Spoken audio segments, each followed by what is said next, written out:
Hi dear student, मैं रामकृष्ण पनिका पढ़े चलो बढ़े चलो यूट्यूब चैनल पर आप सभी का स्वागत करते हैं।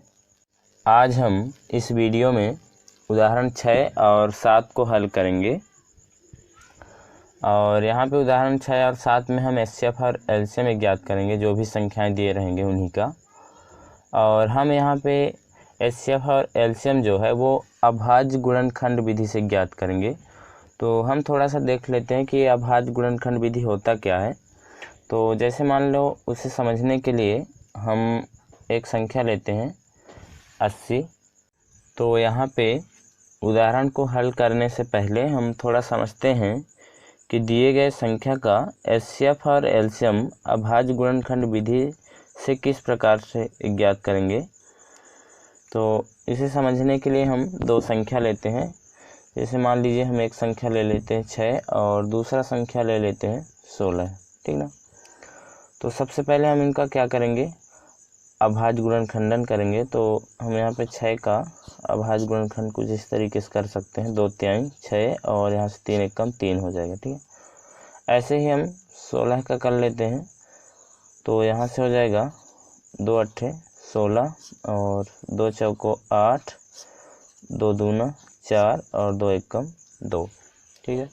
हम यहाँ से 6 को इस प्रकार से लिख सकते हैं 2 गुणे 3।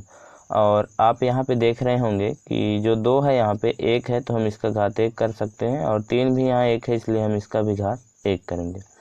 और 16 को हम यहाँ पे लिख सकते हैं 2 गुणे 2 गुणे 2 गुणे 2, ठीक है ना।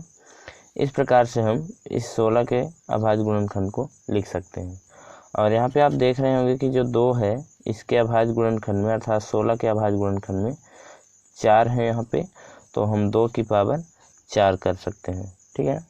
तो इस तरीके से लिखने के बाद अब मान लो अगर हमको यहाँ से एचसीएफ निकालना है 6 और 16 का, ठीक है। तो हमने यहाँ पे तो इनको अभाज्य गुणनखंड के रूप में लिख दिया। अब जब हमको यहाँ पे एचसीएफ निकालना होगा तो हमें क्या करना होगा ये देखते हैं, ठीक है। तो एचसीएफ निकालने के लिए आपको ये देखना है कि 6 के गुणनखंड और 16 के गुणनखंड में ऐसा कौन सा संख्या है जो दोनों में है, ठीक है ना। मतलब 6 के गुणनखंड में भी वो संख्या हो और 16 के गुणनखंड में भी वो संख्या हो। तो यहाँ पे आप देख रहे होंगे कि 2 यहाँ भी है और 2 यहाँ भी है, ठीक है ना, लेकिन 3 यहाँ है और यहाँ नहीं है। तो यहाँ पे आप कह सकते हो कि जो 2 है वो उभयनिष्ठ है, ठीक है ना।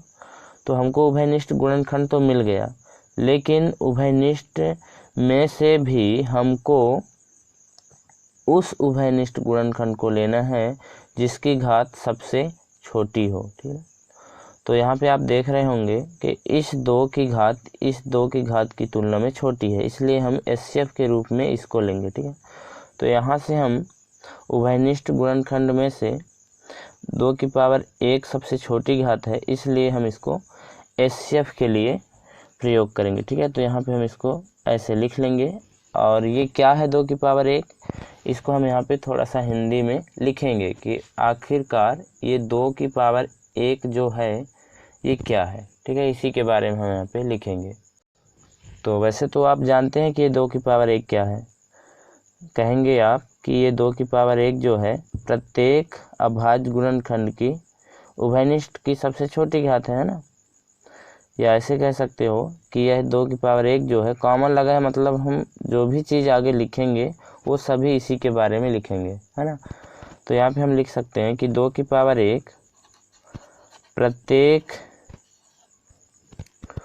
उभयनिष्ठ अभाज्य गुणनखंड की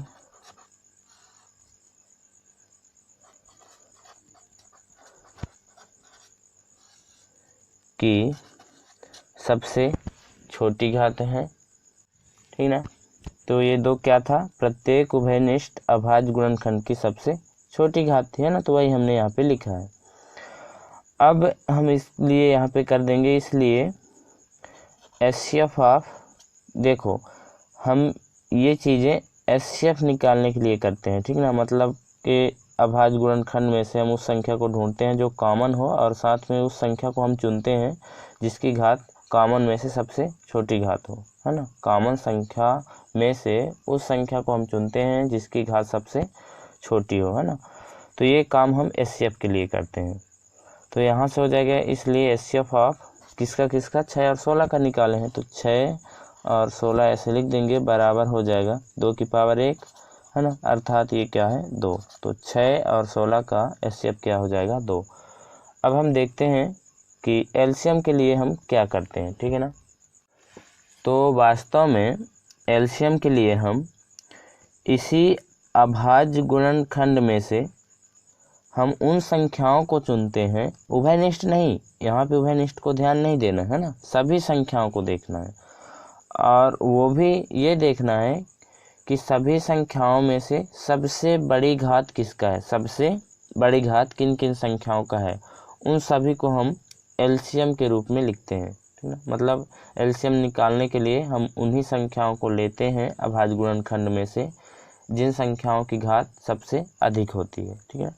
तो यहाँ पे आप देख रहे होंगे कि इसके अभाज्य गुणनखंड में 2 है और साथ में इसके भी अभाज्य गुणनखंड में 2 है, लेकिन यहाँ पे सबसे बड़ी घात किसका है, इस 2 का। तो यहाँ पे हम इसको लिख लेंगे 2 की पावर 4, ठीक है ना। और यहाँ भी 3 है लेकिन यहाँ नहीं है, यहाँ 3 है लेकिन यहाँ नहीं है, तो इसी को हम सबसे बड़ी मानेंगे, ठीक है। तो इसको भी हम लिख लेंगे, हम प्रत्येक संख्या की सबसे बड़ी घात लेंगे, है ना। तो यहाँ पे उभयनिष्ठ ने ये नहीं समझना कि यहाँ पे यहाँ 2 था तो उभयनिष्ठ की सबसे बड़ी घात लिए, है ना, ऐसा नहीं, हम सभी संख्याओं की सबसे बड़ी घात लेंगे, है ना। अब समझ ही गए होंगे हमने यहाँ पे क्या किया है कि 2 यहाँ भी था 2 यहाँ भी था, लेकिन हम इस 2 में से, अर्थात कि इस 2 वाली संख्या में से, ये संख्या है 2, है ना, तो इस संख्या में से हमने क्या किया, सबसे बड़ी घात को लिया, क्योंकि इस 2 की घात जो है छोटी है इसकी तुलना में, है ना, इसलिए हमको तो बड़ी लेना है, इसलिए इसको छोड़ दिए हैं और इसको हम ले लिए हैं। साथ में आप देख रहे होंगे कि इसमें 3 नहीं है, ठीक है, लेकिन इसमें है, तो हम सभी अभाज्य गुणनखंड में से हम उन संख्याओं को लेंगे जिसकी घात सबसे बड़ी हो, और यहाँ पे आप देख रहे हैं 3 अकेला है, तो यहाँ पे हम इसी को बड़ी मानकर उसको भी लिख लिए हैं, ठीक है। तो अब हम यहाँ पे ये लिखेंगे कि ये 2 की पावर 4 और 3 की पावर 1 है क्या, ठीक है ना। यहाँ पे हमने अल्प विराम का चिन्ह लगा दिया, इसका मतलब हम आगे ये लिखने वाले हैं कि ये चीज़ें हैं क्या, ठीक है ना, इन्हीं के बारे में। तो ये चीज़ें क्या हैं आप बता सकते हो, ये क्या है हम बताते हैं, आप ध्यान से सुनिएगा।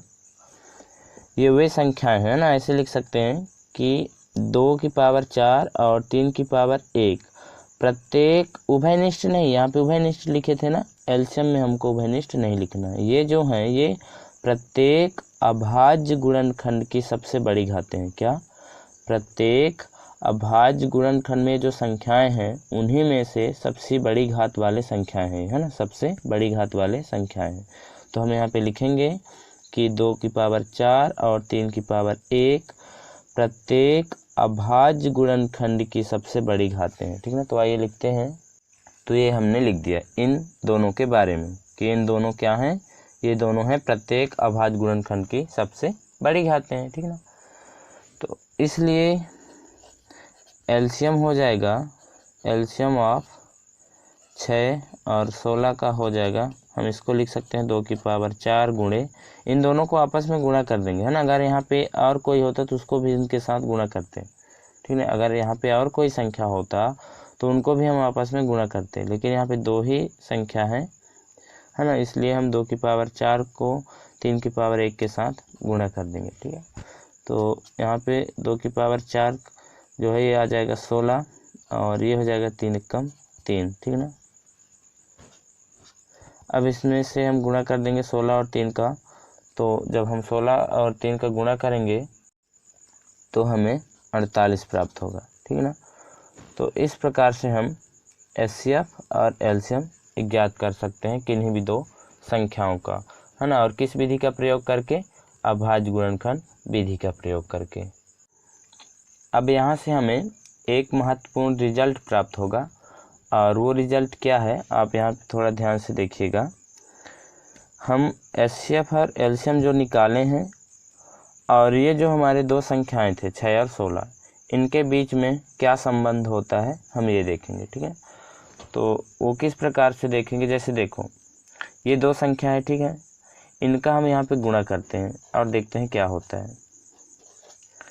तो यहाँ से जब हम 6 और 16 का गुणा करेंगे तो क्या मिलेगा हमको, 96, है ना, 16 6 96। अब हम क्या करते हैं, ये हमारे दो संख्याएं थे, क्या, दो संख्याएं, तो हमने गुणा किया तो 96 मिला। अब हम एचसीएफ जो मिला है हमको 2 और एलसीएम जो मिला है 48, उनका गुणा करके देखते हैं कि क्या होता है। ठीक है, तो यहाँ पे हम 2 और 48 का गुणा करते हैं। ठीक है, तो यहाँ से भी हमको क्या मिलेगा, 96।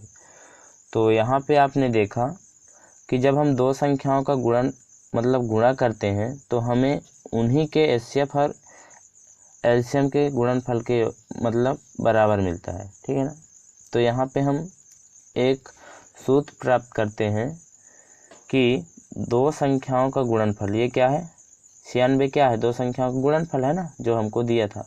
तो हम यहाँ पे 96 को लिख सकते हैं कि ये जो है ये है दो संख्याओं का गुणनफल। क्या है, दो संख्याओं का गुणनफल।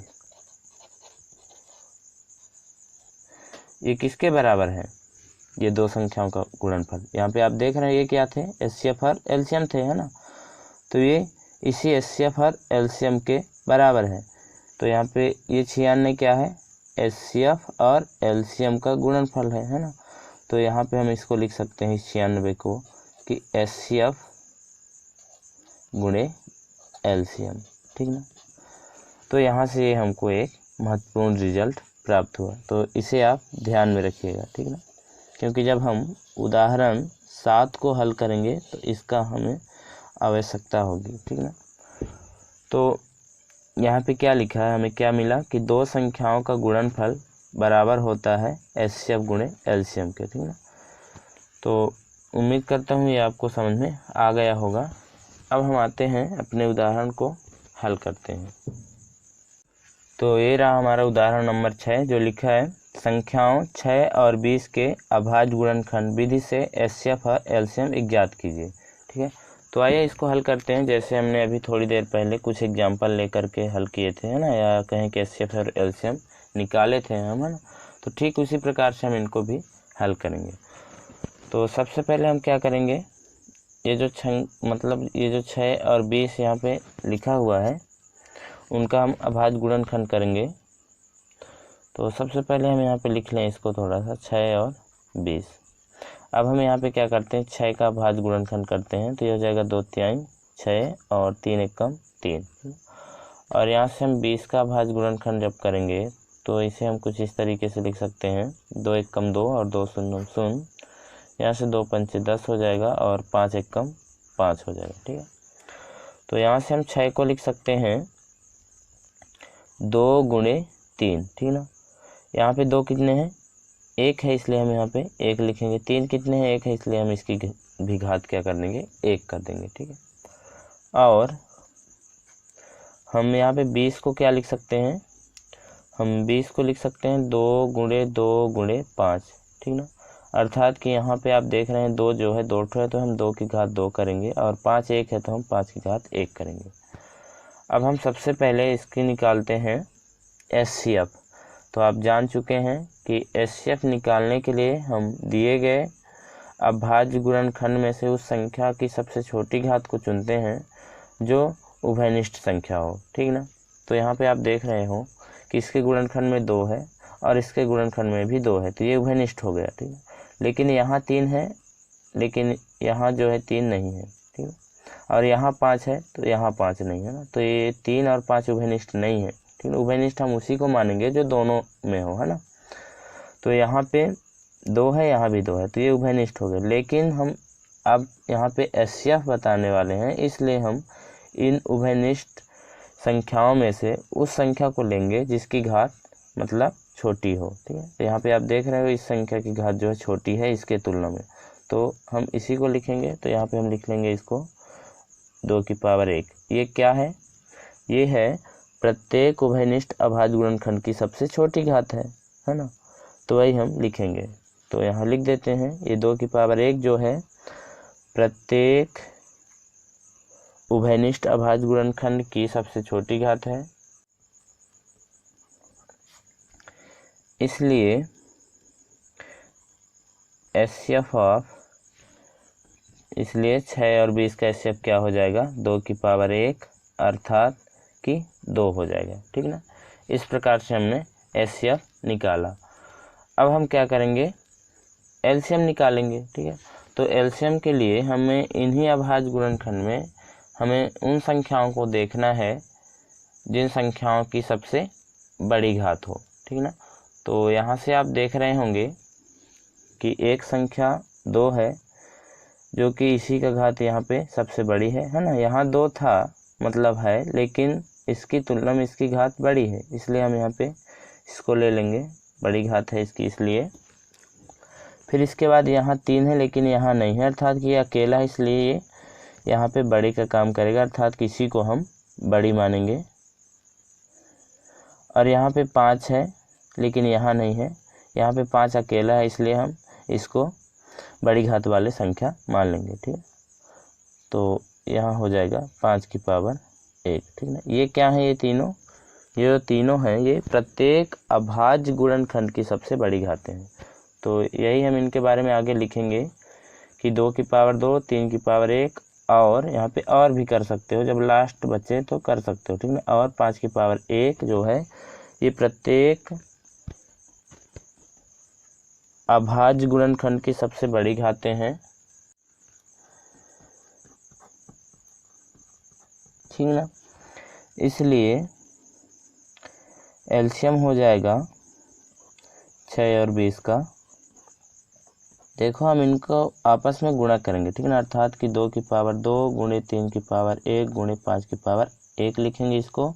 और यहाँ से जब हम इसे आगे हल करेंगे तो ये हो जाएगा 2 दूना 4, और ये 3 एक कम 3 और 5 एक कम 5, अर्थात कि एक घात है इनका, तो हम इसको 3 और 5 लिख सकते हैं क्योंकि इनका घात जो है एक था, है ना।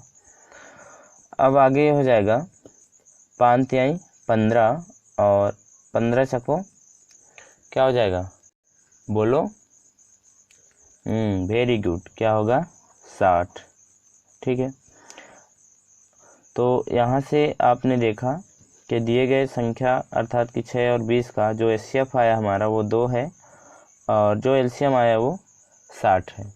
ठीक ना, अब जो हमने वहाँ पे एक महत्वपूर्ण रिजल्ट निकाला था, क्या वो रिजल्ट यहाँ भी लागू होता है वो देख लेते हैं थोड़ा सा। ठीक ना, बाकी इस उदाहरण का हल इतना ही है। ठीक है ना, वो हम अलग से थोड़ा यहाँ पे चेक करते हैं कि 2 संख्याओं का जो गुणनफल होता है वो एचसीएफ और एलसीएम के गुणनफल के बराबर होता है कि नहीं होता है ना, तो उसको देखेंगे हम यहाँ पे। तो यहाँ पे हमारे 2 संख्या क्या थे, 6 और 20, तो इनका हम गुणा करेंगे तो ये जाएगा 120, है ना, 20 छांग 120, और हमारा एचसीएफ कितना मिला है 2, और एलसीएम कितना मिला है 60। ठीक ना, तो जब हम इनका गुणा करेंगे तो हमें प्राप्त होगा 120। तो आप पुनः यहाँ पे देख लिए हैं कि 2 संख्याओं का गुणनफल बराबर होता है एचसीएफ गुणे एलसीएम के। ठीक ना, तो पुनः हम यहाँ पे लिखे देते हैं कि 2 संख्याओं का गुणनफल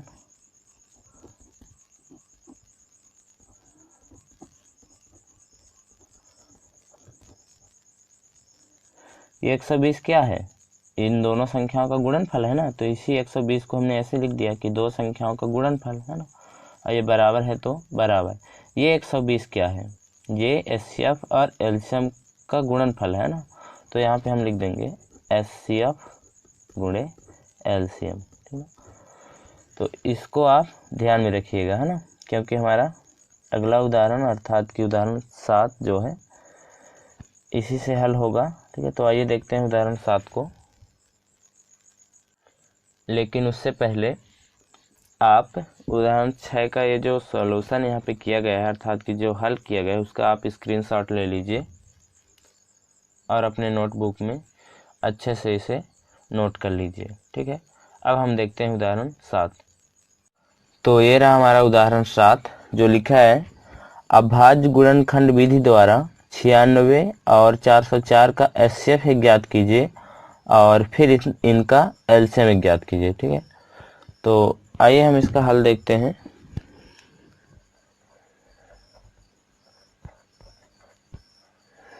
संख्या क्या क्या है, 96 और 404।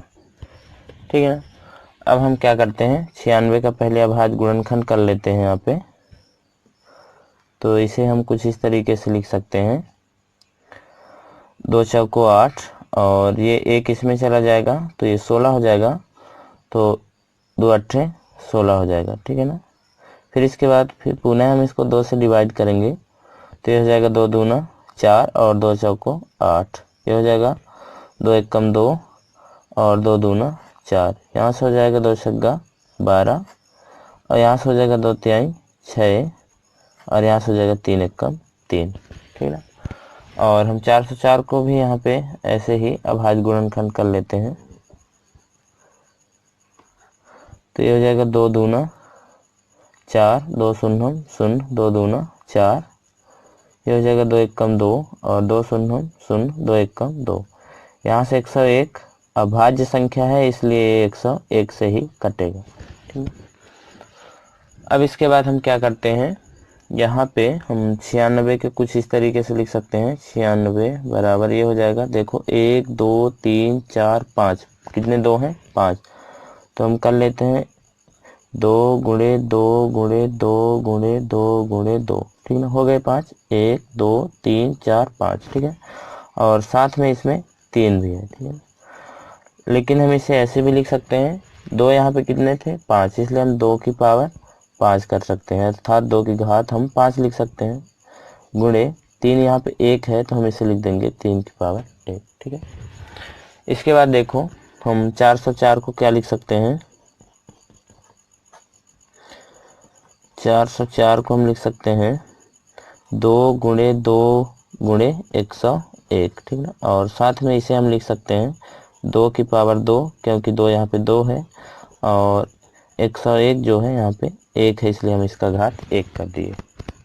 ठीक है, अब हम क्या करेंगे, यहाँ से एचसीएफ निकालेंगे, क्योंकि हमारे प्रश्न में यही बोला था कि पहले अभाज्य गुणनखंड विधि से 96 और 404 का एचसीएफ ज्ञात कीजिए ना, और फिर इनका एलसीएम ज्ञात कीजिए। तो हम जो एलसीएम निकालेंगे वो सूत्र से निकालेंगे, अर्थात कि जो हमने अभी थोड़ी देर पहले महत्वपूर्ण रिजल्ट निकाला था उसी से हम एलसीएम ज्ञात करेंगे। ठीक है, तो सबसे पहले तो हम यहाँ पे एचसीएफ निकालते हैं। तो आप पिछले सवाल में जान चुके हैं कि एचसीएफ हम किस प्रकार से निकालते हैं। हम क्या करते हैं कि ये जो संख्या का अभाज्य गुणनखंड हमने यहाँ पे किया है उनमें ये देखेंगे कि कौन सी संख्या उभयनिष्ठ है। तो यहाँ पे आप देख रहे हो कि इसमें 2 है, अर्थात कि 96 के अभाज्य गुणनखंड में 2 है और 404 के अभाज्य गुणनखंड में भी 2 है, तो ये उभयनिष्ठ हुआ। और इसके अलावा कोई भी संख्या जो है उभयनिष्ठ नहीं है, क्योंकि इसमें 3 है लेकिन इसमें नहीं है ना, और इसमें 101 है इसमें नहीं है, तो ये उभयनिष्ठ नहीं कहलाएंगे। जो दोनों में होते हैं वो उभयनिष्ठ कहलाएंगे। ठीक है, तो 2 यहाँ है 2 यहाँ, तो ये 2 उभयनिष्ठ हुआ। लेकिन आप जानते हैं कि एचसीएफ के लिए हम उभयनिष्ठ में से सबसे छोटी घात वाली संख्या को लेते हैं ना, तो यहाँ पे सबसे छोटी घात अर्थात कि इससे छोटी है ये, है ना, तो इसकी घात हम क्या करेंगे, या फिर कहें कि इस संख्या को हम यहाँ पे लेंगे। ठीक है, तो इसे हम लिख सकते हैं कि 2 की पावर 2, हमने 2 की पावर 5 को क्यों नहीं लिया, क्योंकि 2 की पावर 2 से ये 2 की पावर 5 बड़ी है ना, और हमको छोटी घात वाली संख्या लेना है इसलिए हमने इसको लिया। तो ये क्या है, 2 की पावर 2 प्रत्येक उभयनिष्ठ अभाज्य गुणनखंड की सबसे छोटी घात है ना, तो यही हम लिखेंगे कि 2 की पावर 2 जो है ये प्रत्येक उभयनिष्ठ अभाज्य गुणनखंड की प्रत्येक उभयनिष्ठ अभाज्य गुणनखंड की सबसे छोटी घात है।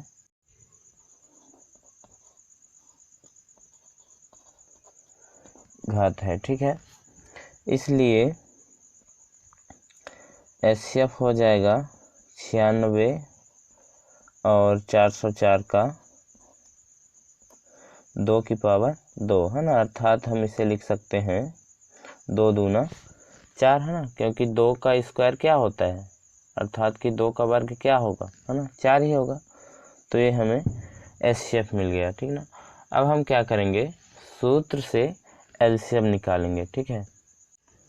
तो वो सूत्र क्या है, आपने अभी थोड़ी देर पहले उस सूत्र को ज्ञात किया था, अर्थात कि वो सूत्र था 2 संख्याओं का गुणनफल बराबर होता है एचसीएफ गुणे एलसीएम के। तो वही तो सूत्र है ना। तो यहाँ पे हम उसे लिखते हैं कि 2 संख्याओं का गुणनफल बराबर एचसीएफ गुणे एलसीएम, हमने यही पढ़ा था ना। लेकिन देखो हमें यहाँ पे एलसीएम निकालना है, इसलिए हम इस सूत्र में पक्षांतर करके क्या करेंगे, एलसीएम को पहले लिख लेंगे, ठीक है। इसके बाद देखो हम क्या करेंगे, यहाँ पे आप देख रहे हैं ये 2 संख्याओं का गुणनफल है, तो इसको हम यहीं पे रहने देते हैं, 2 संख्याओं का गुणनफल, ठीक है, बटे एचसीएफ। ये थोड़ा ना आया होगा समझ में, है ना। उम्मीद करता हूँ कि ये कैसे हो गया समझ में ना आया होगा, तो मैं यहाँ पे आपको बता रहा हूँ। देखिएगा अगर यही चीज़ यहाँ पे मतलब ऐसे लिखा होता तब हम क्या करते, देखो हमने एचसीएफ गुणे एलसीएम को पहले लिख लिया है यहाँ पे, और फिर इसके बाद हमने इधर लिख दिया कि 2 संख्याओं का गुणनफल, है ना। तो अब यहाँ से आपको समझ में आसानी से आएगा कि ये कैसे आ गया, है ना, ये वाला लाइन। तो देखिएगा यहाँ से हमको एलसीएम निकालना है सवाल में, इसलिए हम इसको यहीं रहने देंगे और यहाँ पे एचसीएफ को पक्षांतर करेंगे। तो ये इधर एलसीएम के साथ गुणा में है, इसलिए उधर जाके भाग में हो जाएगा, है ना। तो पहले तो ये जो चीज़ लिखा है कि 2 संख्याओं का गुणनफल, उसे हम लिख देते हैं ना, यहाँ पे संख्याओं कर सकते हो या 2 संख्या का गुणनफल, ये भी चलेगा ना। तो 2 संख्याओं का गुणनफल ये हमारा लिखा हुआ था, है ना, इस साइड। अब देखो इसके बटे में एचसीएफ आ जाएगा। ये इधर क्यों आया, क्योंकि इधर एचसीएफ जो है एलसीएम के साथ गुणा में था, जब पक्षांतर करेंगे तो यहाँ भाग में आ जाएगा, है ना। तो यहाँ पे देखिए यही चीज़ जो है यहाँ पे लिखा हुआ है ना कि एलसीएम बराबर 2 संख्याओं का गुणनफल बटे एचसीएफ, ठीक है। तो उम्मीद करता हूँ आप समझ गए होंगे। अब हम अपने सवाल को आगे हल करते हैं। तो इसे हम आगे हल करेंगे तो ये हो जाएगा एलसीएम बराबर, देखिएगा हमारे 2 संख्याओं का गुणनफल, अर्थात कि 2 संख्या क्या थे, 96 और 404 थे, है ना, बटे यहाँ पे एचसीएफ क्या निकला है हमारा 4, है ना। यहाँ पे आप देख सकते हो एचसीएफ हमारा क्या है 4 है, तो एचसीएफ के जगह पे हम 4 लिख सकते हैं, ठीक है ना। अब हम यहाँ से इसको कट कर देंगे तो 4 एकम 4 हो जाएगा, और यहाँ से 4 एकम 4 और ये 0 है तो 0, 4 एकम 4, ठीक ना। और फिर इसके बाद आप जब 96 और 101 का गुणा करोगे तो आपको मिलेगा 9696, ठीक ना। तो ये 96 और 404 का क्या है, एलसीएम है, ठीक ना। तो यहाँ से आपको एलसीएम मिला और यहाँ पे आपको एचसीएफ मिला था। तो आप नोट कर लीजिए इसको, या कहें कि आप इसका स्क्रीनशॉट ले लीजिए। तो एक बार हम पुनः देखते हैं इस प्रश्न को कि हमने किस प्रकार से हल किया। तो हमारा प्रश्न पूछा था या कहा था कि अभाज्य गुणनखंड विधि द्वारा 96 और 404 का एचसीएफ ज्ञात कीजिए, है ना। पहले हम अभाज्य गुणनखंड विधि द्वारा क्या करेंगे, यहाँ पे एचसीएफ ज्ञात करेंगे, ठीक ना, इन संख्याओं का। फिर इसके बाद मतलब क्या करना है, एलसीएम ज्ञात करना है। तो वही किया हमने। पहले हमने अभाज्य गुणनखंड विधि से 96 और 404 का क्या निकाला, एचसीएफ निकाला, जो कि आप समझ ही चुके हैं कि किस प्रकार से हम अभाज्य गुणनखंड विधि से एचसीएफ निकालते हैं, ना। पहले हमने इनका अभाज्य गुणनखंडन किया यहाँ पे।